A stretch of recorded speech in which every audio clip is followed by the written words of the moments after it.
You're listening to the ONSIDE Podcast, the podcast for innovation-driven entrepreneurship here in Atlantic Canada. I'm your host, Alex McCann, and this is Season 2. And the theme this month is the journey of becoming an entrepreneur. Today, I'm joined by Alfred Burgesson, a social entrepreneur whose unique talents include convening leaders and an ability to launch grassroots movements while utilizing digital tools and technology platforms for good. Most recently, he supported the African Canadian Senate Group and the Office of Senator Colin Deacon as a project lead, gathering data and insights on the current state of Black entrepreneurs and business owners in Canada. He is currently the founder and CEO of the Tribe Network, a social enterprise building Canada's BIPOC entrepreneurship and innovation hub. The Tribe Network is on a mission to improve the well-being of Black, Indigenous, and people of color through innovation and entrepreneurship. Alfred, welcome to the show. I'm happy to welcome you to the ONSIDE Podcast. Thank you for having me. I'm a fan of this podcast. Some great people have come on before me, so I feel like I've got some shoes to fill here joining you. Well, we're glad to have you. So gave a little background about you and shared some of your accomplishments and things like that. But as always, we like to warm things up on our podcast and hoping that you can share a little bit about yourself. I actually remember the first time that I got to have a conversation with you. We had a walk in the woods and I didn't get to ask you any questions. You just had to tell me all about yourself. So I'm just going to pretend we're doing that now. So. Nice. I like that. It was at Windhorse. It was at Windhorse. Got to give Windhorse a shout out. Yeah. Beautiful place. Yeah. It was a warm, sunny day and it was the first time we met. So that was really great. So for our listeners who do not know your story, who is Alfred? What are you about? Great question. I'm still discovering who I am, that's for sure. But I'm 25 years old. My journey began in Africa, in West Africa. So I was born in Ghana and grew up in Ghana until I was 6 years old.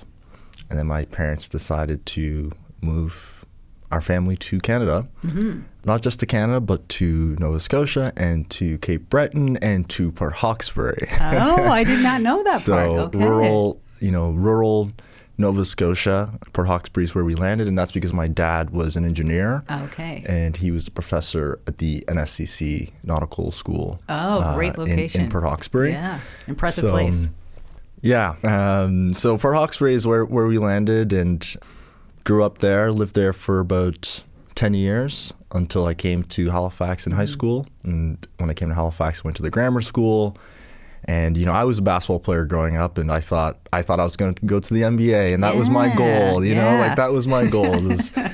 Go all the way. Go all the way. But yeah, I played basketball competitively growing up locally with Basketball Nova Scotia, was ranked at one point top 50 in Canada. Oh, right. And then, I came to the grammar school because they had a really great basketball coach and basketball program, but also academic-wise, a really great school for academics as well. So it was an easier sell to my parents than going to New Jersey or something like that. Right. But growing up, sports were a huge part of my life. And when I went to grammar, I was a player and I was a coach at the same time. I was coaching the junior high teams. And grammar really sort of introduced me to entrepreneurship.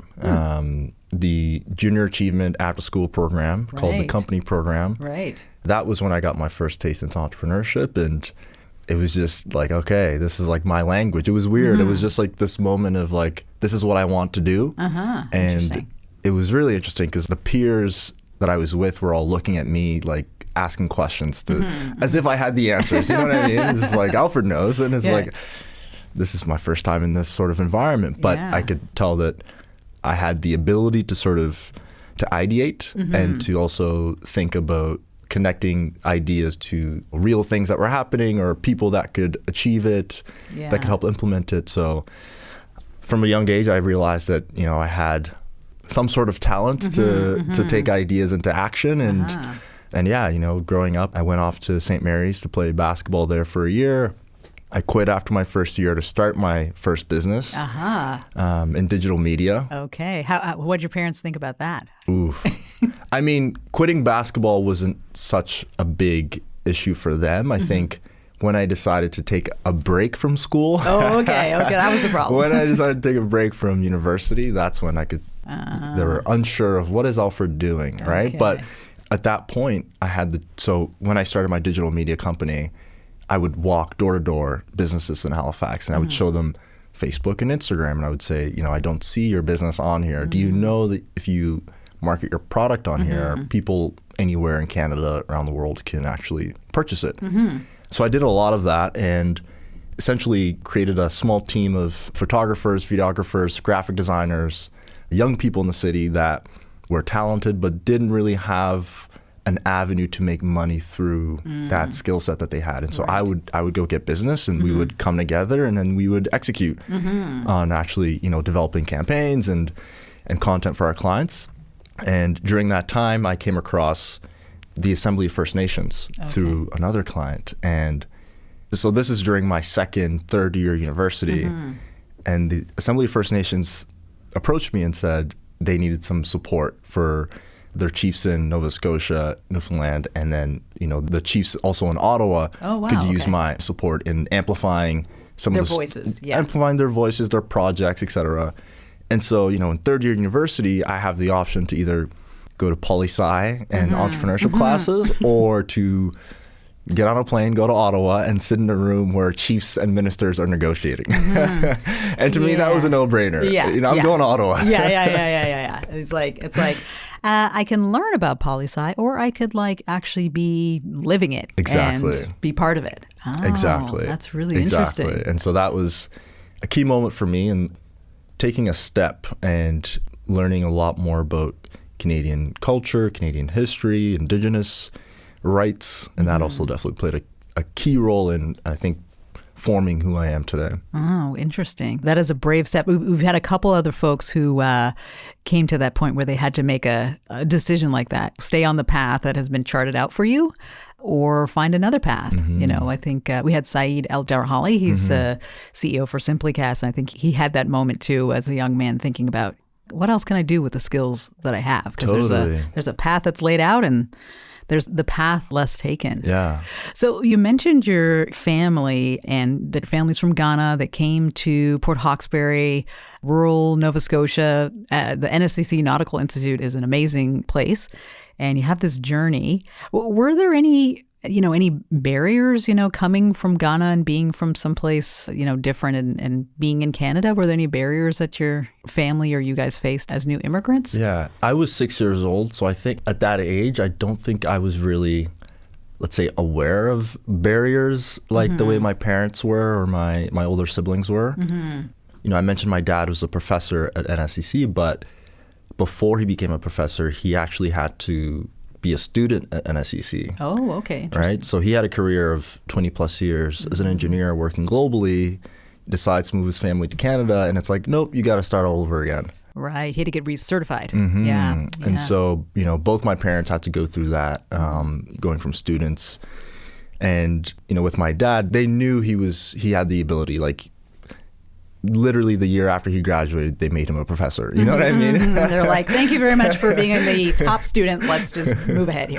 Exactly. So I think that was frustrating for them to come here and to have to start from the bottom again. And, I think in Port Hawkesbury is not a very diverse place. I think it's getting more diverse now because there are a lot more immigrant students going to NSCC and CBU. But in 2003, there were 2 black families in the town. Okay. And so, I think there was a lot of just societally, you could tell that you were different. You know what I mean? You never fit into a place like that. And so I think growing up, perhaps, I think my parents and my older siblings, and to some degree myself too, just challenged a little bit with getting along with others, or feeling like you belong, feeling like you fit in. And I think, that's kind of been a thread for me since Port Hawkesbury. Is how do I create my community? You know what I mean? How do I find my tribe? And it's kind of been this constant sort of push to find a tribe and to create a tribe. But certainly, being an immigrant, in Port Hawkesbury and in Canada, it was not easy. My parents ended up having to get a divorce because, things were just tough. Things were tough financially. Things were tough. Yeah. And I think my dad felt a lot of pressure to succeed. And so It is a tough experience, and I'm not sure I can speak to it as well as my parents could probably give you details as what their landing experience was like. As a kid, I think some of that might have been kept away from me. But I certainly experienced, whether it was racism in school or people just being rude, like I definitely experienced that growing up. Or just ignorant. Or Yeah, totally. I appreciate you sharing that as well. I'm an immigrant myself and a new Canadian. I'm very excited about this. Congrats. Yeah. I got my official welcome certificate, or I don't know, it has a little barcode on it. I'm like, I better not lose this thing. Go back. But it's always an interesting journey. And even if your cultures are very similar, it's a big transition moving from one culture to another and being in a place where you're not in the majority and trying to fit in. And I imagine reskilling and getting recertified. Definitely heard of other journeys like that. It's really tough. Yeah. So back to the thinking about our journey on becoming an entrepreneur. It was really interesting. You were mentioning kind of this opportunity that you had to go to Ottawa and work with your business. Was that the thing that first sort of digital media company and engagement with diverse people and trying to amplify other voices, was that the thing that kind of started to inspire you to want to continue to go on this journey of being an entrepreneur, or what was your inspiration? Yeah. I mean, in the early days, I had no idea what I was doing. All right. It was just like, I wanted to pursue this idea of getting more businesses online using social media and selling their product online. It was just like, it just made sense to me. You know what I mean? It was like, why are they not doing this? And we've got a bunch of young people that can create content. Let's sort of make that connection where young people can create content for businesses. But I think when I started to realize that this would be was a viable option for me was when, we started to get some big clients, and here I am now paying my peers thousands of dollars for work that they're doing. And it was like, wow, it felt good to actually be able to provide a peer enough money that they could afford a better camera or, and you're like, we're making money. We're being successful. Yeah. And one of the clients that we had that made me realize, okay, there's something here was when, we got a contract with NBA Canada back in the day. Wow. And that was when I was like, oh, wow. So I just quit basketball after basketball being my love, right? But at the same time, it's like, oh, I can still be around the game. I can still work in the game, but from a different, not as a player, but you know what I mean? As a director, as a producer. And so that was a really interesting moment for me where I was like, oh, okay, business is it's not boring. You know what I mean? I can do the things I love via business. And so, and shout out to Miriam Zittner. She was the one who connected us with NBA Canada at that time. Nice. But yeah, I think those early days of having big clients like that and seeing how excited my peers were to get a contract and to be able to do what they just enjoy doing and earn money. Yeah. That's when I started to realize okay, there's something here. And I also realized that from the beginning, it wasn't just I want to get rich sort of thing. It was just how do you create a collective? How do you create this sort of community type feel to the venture, you know? And so I remember reading a lot of Stanford social review pages and articles around social entrepreneurship. And so for me, I think from the beginning, I've always been fascinated by a different way of business or a social way of business. And that's something that has definitely stuck ever since, JA, for example. Well, there's definitely this in the last several years. I think social purpose businesses, social enterprises has always kind of been there. But there seems to be more of a willingness from the mainstream or the corporate world, maybe co-opting some of these ideas as well. But I think more and more people are interested in purpose-led businesses, social entrepreneurship. We have all kinds of structures like B Corps and things like that, where companies are really trying to assess how value is created. How do we create value beyond just shareholders? Money? And shareholders, right? How do you distribute wealth in such a way that the employees benefit greatly, and the people you're serving also benefit greatly, and you're not necessarily constantly taking, but you're also finding ways to give through whatever it is that you're doing. Yeah. Well, it's interesting. We probably talked about this before, but at ONSIDE, one of the things we're focused on is inclusive, innovation-driven entrepreneurship. And we're always thinking about who's benefiting from being involved in innovation and entrepreneurship, who gets to participate, who makes the decisions, who gets to generate wealth from participating in these kinds of activities. And I think it's a really important conversation that people are bringing to the forefront and really starting to think about. And I think it's really great that you've at such a mature age of age 25, come to this a little sooner than maybe some of us around the table. But I think that that's really great. And I thought it was really interesting you were just mentioning, about wanting to bring like-minded or have this community feel around the work that you were doing. And maybe can you touch on that a little bit about if there were some experiences or things that you are trying to do in terms of bringing people together as you develop your businesses or things like that? Maybe that's touching a little bit on your values and the things that you're trying to align in your work and in your business. What are the things that you're thinking about there? Well, I'll say this. The experience working with the Assembly of First Nations, definitely, I spent a lot of time with Indigenous peoples and on reserve. And, there's just a way of being that isn't extractive, I guess. There's always this sort of sense of doing things for the greater good. And it's this reciprocity of it doesn't have to be said that you did this for me, so I'm gonna have to do this for you down the line. But it's just this is just the way we are. This is the way it is. We support each other. We help each other, and we create opportunities where many people in the community can benefit, not just a select few or those around the table sort of thing.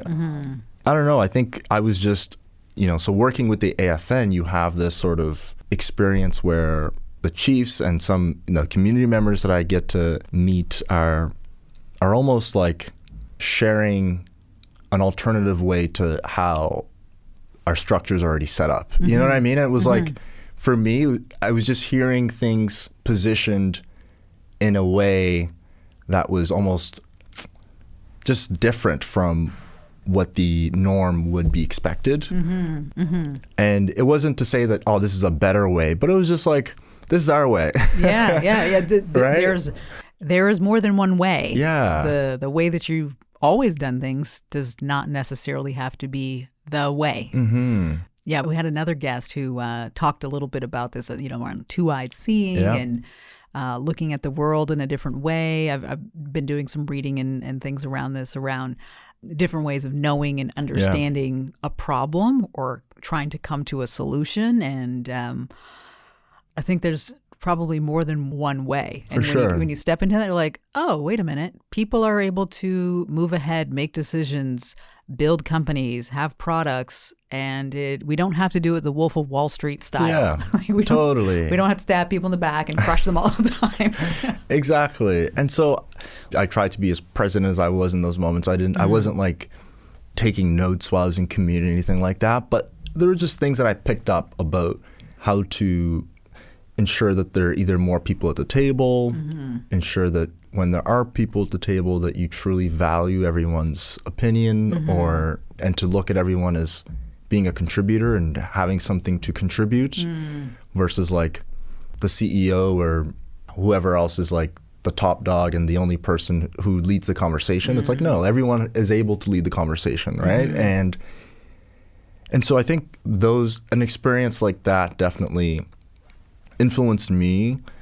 And so after that experience, I launched HFX Collective. And so HFX Collective was a remix of my first digital media business. And we went from creating content for companies to essentially consulting with companies and doing community engagement events and supporting them on program design. And so, working with a Crown Corp on how do you get more youth engaged in making decisions on potential infrastructure projects, or how do you ensure that Black people in Halifax are at the table when we're talking about housing. Like, so, you know, I just, this sort of sense of inclusivity was one that I think I picked up in a profound way through the Assembly of First Nations and through just, you know, the way things were set up and the way things were ran. And for me, that was like a huge influence on everything I've done since then, including Tribe. Yeah, well, we'll touch on that. We will definitely touch on that. Do you think, I mean, it's really interesting to hear your reflection on the experiences that you've had and how you've been able to kind of internalize this. And just before the podcast, you were telling me about your early morning walk where you get to think about things and all of that. In reflecting back on kind of these like experiences, has any of this kind of changed your priorities around like how you move ahead? You talked a little bit about making sure there's voices that are heard or things like that, but has it changed your priorities with regard either to the work that you're doing now or just in your own general life or how you try to move forward? Yeah, I think, you know, in my early days of starting that digital media company and not just knocking on any door of a business to say, hey, I want to help you sell your product.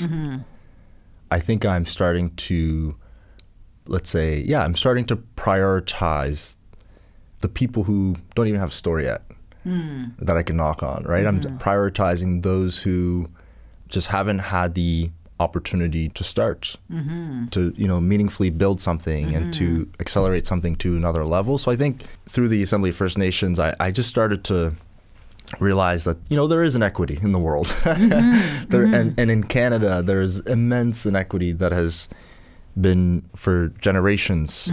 And I think the priority has come out to be just like, how can you invite those who aren't at the table or those who aren't able to tap into a trust fund or whatever to build a business? Like, how can you support those who don't have that access and those opportunities? How can you support them to start and to believe in themselves and to have access to resources, to have access to people who look like them that have done it, to hear those stories? I think my priority has definitely leaned into like, how do we ensure that those people also have an opportunity versus the ones who are already doing it and are thriving? Yeah, that there's space. I always, someone asked me something about that and I was like, you know, I think it's really important that there's space for whoever wants to step into it. I'm not saying everybody has to be an entrepreneur or has to do these things, but if you're interested or even want to check it out, that there's space for you and you're welcome to experience it in your own way. And also, I think that it's for you to decide what you want to be in that space. That there's more than, as you're kind of saying about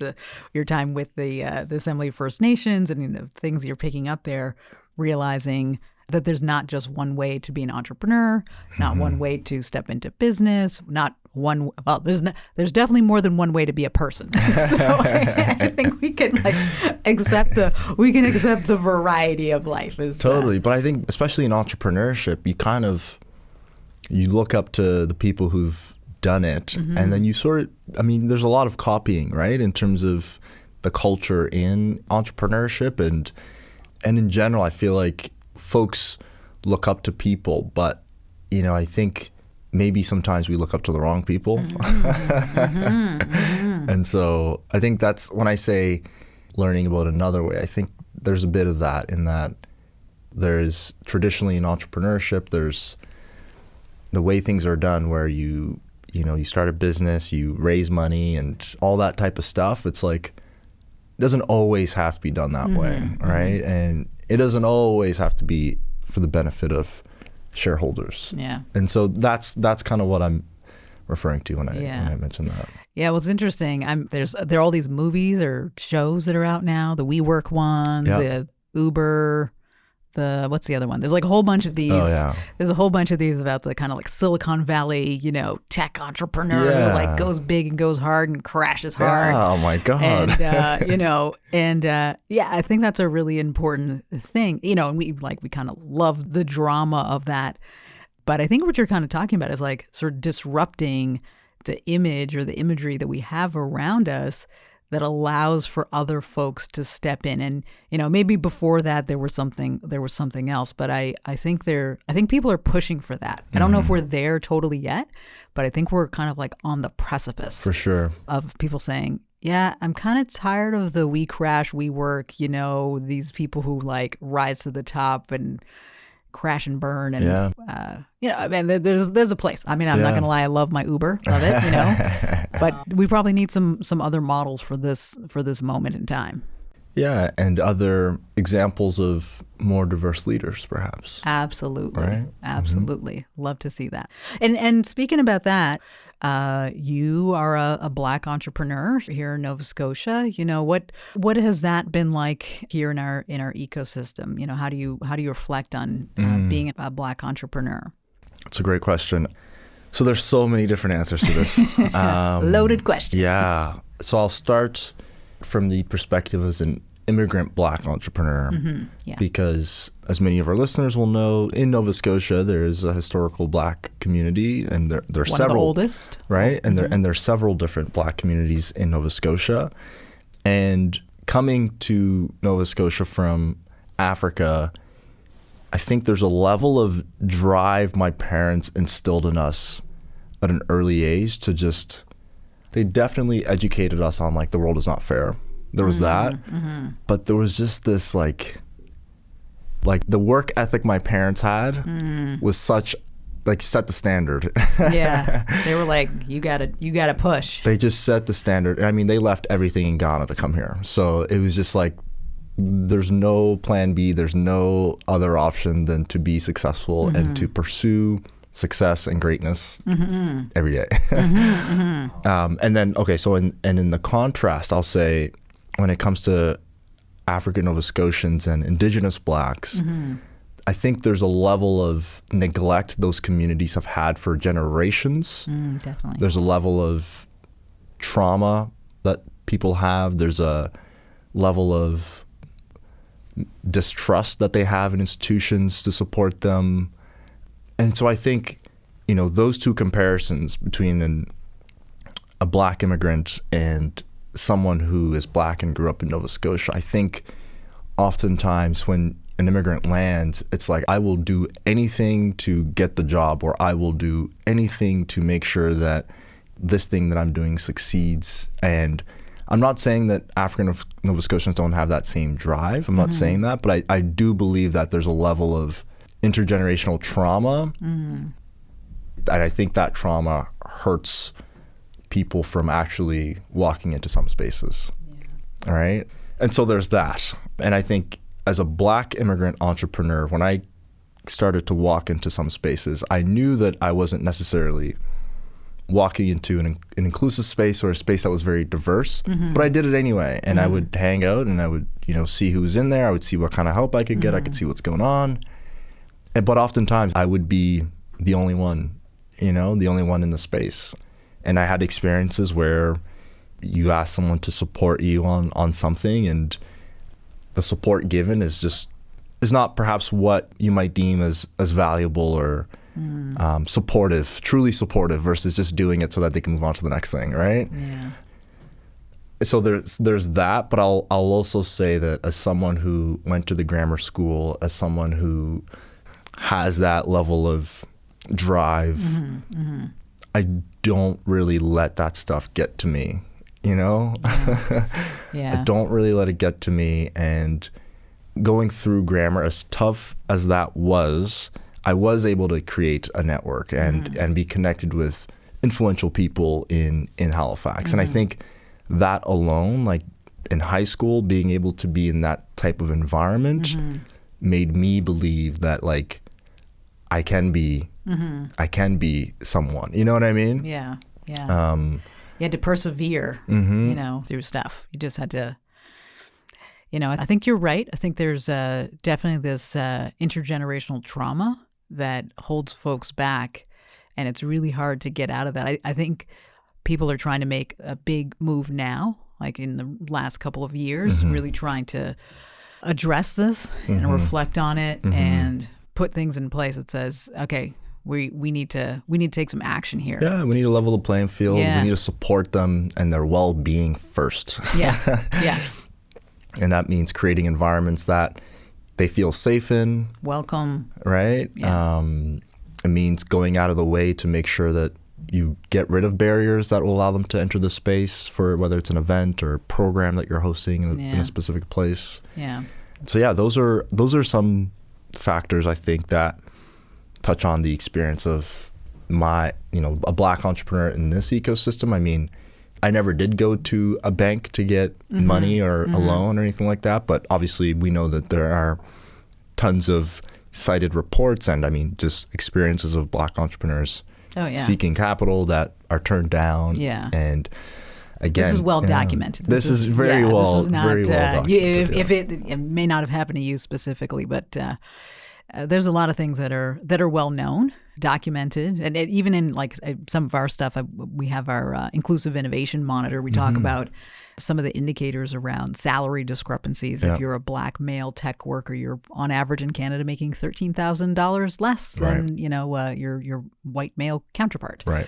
So there's a lot of facts and figures that are out there, and I think we're kind of at that point where it's time to take some action. Yeah. Because the eyes of the world are now finally open. Well, I want to thank you for sharing that perspective and those insights. I've maybe one more little question. This is a kind of a ONSIDE favorite type of question we like to ask all of our guests. Kind of, I think at some point we'll like rack them all up and like do a little like tally to see which side is winning. But my question is nurture versus nature. Do you think entrepreneurs are born or do you think they're made?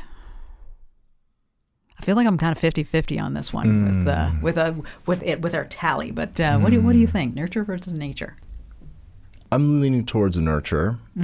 I do think there are certain people that come out as salespeople. You know what I mean? They're like 5 years old. They're just there's that. But I do think being some of it is also like the environment that you're in when you're 16, the environment that you're introduced to when you're 16, right? And I think, and I like to think it's nurture because I do believe that we can,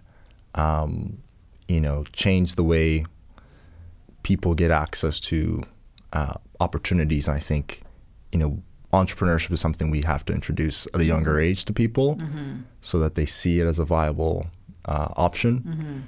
And I mean, we're hearing with the Great Resignation right now, and you're seeing so much change in the workforce that I think a lot of people are wanting to be entrepreneurs, but perhaps don't have the right tools or not in the right environments to be an entrepreneur. And so I like to think that it's nurture because I'm hopeful and optimistic to say that we can create environments for entrepreneurs to be made. Yeah, or become entrepreneurial minded or spirit, because not everyone's going to start their own business, or you have people who are the entrepreneurs or things like that. Okay, so I'm putting you down for team nurture. Gotta get the tally going. Well, I want to thank you so much for coming in today and sharing your journey with us. For folks who want to learn more about you, what you're up to, what's the best way they can connect with you, Alfred? You can connect with me on LinkedIn. I'm on Twitter. I'm on Instagram. And of course, if you want to learn more about Tribe Network, you can visit tribenetwork.ca. Okay, that's awesome. And I want to thank all of our listeners today for tuning in to the ONSIDE podcast. You can learn more about ONSIDE and our work around inclusive innovation and entrepreneurship at onsidenow.ca, or you can follow us on LinkedIn as well. And as we come to a close, I'd really like to thank Communities, Culture, and Heritage for your support. We're so grateful for your support in helping us make this podcast. All right, thanks, and we'll see you next time. This has been a Podstarter production.